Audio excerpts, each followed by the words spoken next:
FITSANDEATS, who I'm here with. What's up? It's DJ Eso, aka Vinny Taylor. A couple other names and shit, you know. Yeah, what's up? It's DJ Eso. Can you break down your outfit for me? Absolutely, man. Got the good Stony on. Come on now. Good little island piece. You know what I'm saying? Little number 9 action, man. Fucking some regular Carhartts, man.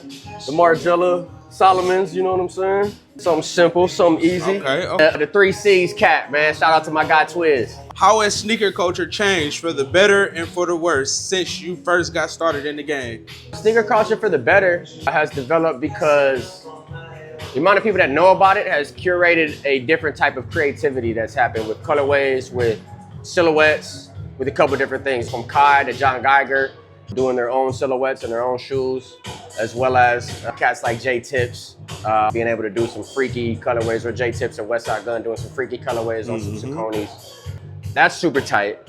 The downside is it's exceedingly harder for a genuine connection to happen from the consumer to the shoe, from the consumer to the product, I guess. It's been a genuine disconnection just because the lack of availability to get it, in my mind, whether it be bots or the resale game or the apps controlling the purchasing. There's a lot less people going to the retail store or going to their local shop and making a connection with the community. It's just kind of a digital world, which is a downside in my opinion, man.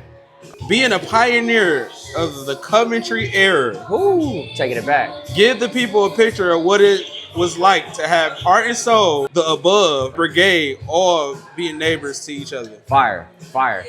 So when we first started, we opened Heart and Soul in 2007.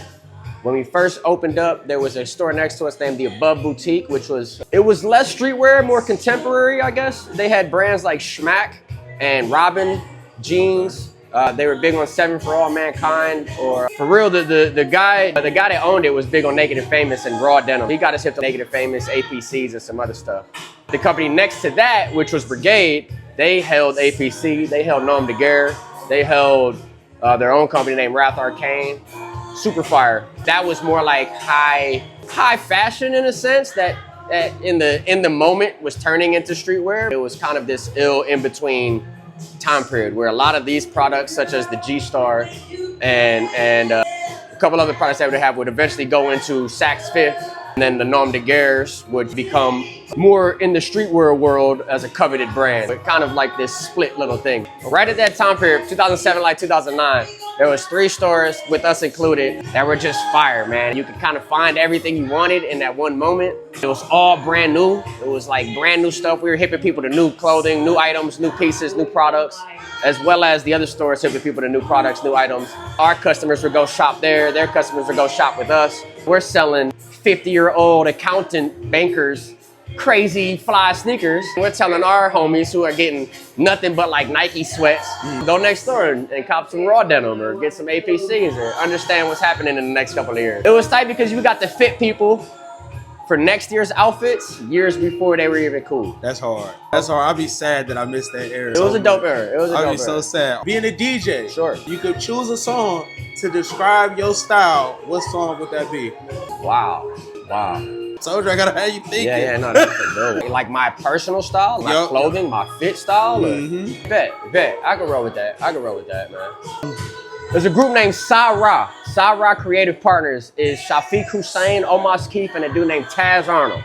Taz Arnold's fire. If you're not hip to Taz Arnold, just go get the Taz Arnold. Music? Taz does make music still. Really? Still. Get the fuck out of here. Taz Arnold's the truth. Sa-Ra, fire. They had an album called Hollywood Recordings, which I would say that's my whole style. For real, they had a song called Big Fame. Hard. I couldn't even explain it. Another one that's in that same wheelhouse, I feel like everybody forgets about it. It was Sa-Ra produced it. It was probably co-produced by, I don't really know the full breakdowns of it. There was a Farnsworth Bentley song called Colors. C-O-L-U-R-S, cool, outrageous lovers of uniquely raw style. Come on now. That joint is fly, man. Every time I hear that, I just feel like the man. You know what I'm saying? I feel like I want to get dressed and get fitted to that. Okay. Pretty much anything with Sa-Ra and Taz Arnold, because Taz Arnold was the embodiment of just ridiculous style. Okay. Questionable choices sometimes, but ridiculous style. Okay. Ridiculous style. Okay. Now, if you could choose a food dish to describe your style, what would it be? Damn, son. That's a real good one, man.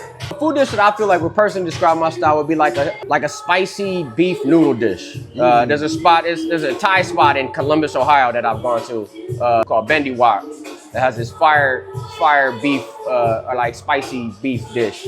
It was so unassuming. It's one of those things I really, really enjoy style or food as well. Style that's very, very unassuming. Once you start to see the pieces up close, you start to realize that the pieces are extremely coveted or expensive or really, really kind of a sought after item. From far away or to the untrained eye, it looks like some basic stuff. Okay. I think there's a real likability with subtle flyness, if that makes sense. It doesn't have to be loud and obnoxious and in your face. It's very subtle. Like this beef dish, it doesn't look hot. It doesn't look like something crazy. The flavor on it is amazing. You won't really know it until you take a bite of it. Even if you see it, it looks cool, it looks good. When you start to eat it, you're like, damn, I want more of this. I want more of this. Surprises. Same type of style. I want it to be unassuming, man. Being well traveled, what's your flyest dining experience? Man, a legit fly dining experience was there's a thing that Patron does for special accounts called La Hacienda. You basically go to their distillery and learn how they make Patron tequila. It's about an hour out from Guadalajara in Jalisco, Mexico, so like middle of Mexico. We ate lunch in it was gorgeous. It was a kind of a gorgeous little dining hall. The window right there was facing the mountains. And it was incredible. Just everything it was a beautiful day that day. It was all blue skies. I could see miles, I feel like. It was just gorgeous to kind of chill there. It was a 5-star type resort, so everything that felt tight to just be wet on hand and foot, you know? But outside of that, man, it was just a really like slow, relaxed, freeing moment of just enjoyment right there in that moment for about a good hour while lunch happened. The second one was at Luquillo Beach in Puerto Rico. I went with my father and my brother. My dad is Puerto Rican, so it kind of had a little bit of a personal feel to me. We ate in Luquillo Beach. They got these 50 stands of food, shirt stuff and shit like that right off the beach, like literally on the beach, on the beach. We ate a red snapper, I want to say. Fried red snapper that was caught right out of the beach. That's caught rare. it while I'm sitting there, caught it, they cook it up, bring it to us, ate it just right on the beach, on their back patio, but it was the beach as the sun went down. That was fire. That was super fire. That's one of those things I could do again though. The Hacienda, you can only go if you get invited. I don't know if I'm gonna get invited back. That was one of those like I just felt dope. But yeah, Puerto Rico, Luquillo Beach, epic. Super fire. I got another one too. I think like that's a lot. We're gonna save it for the next one. We're gonna save it for the next one. I appreciate this, brother. Absolutely. Thank you so much. Thank you, man. Appreciate y'all. Fits and Eats. Peace. Yes, sir.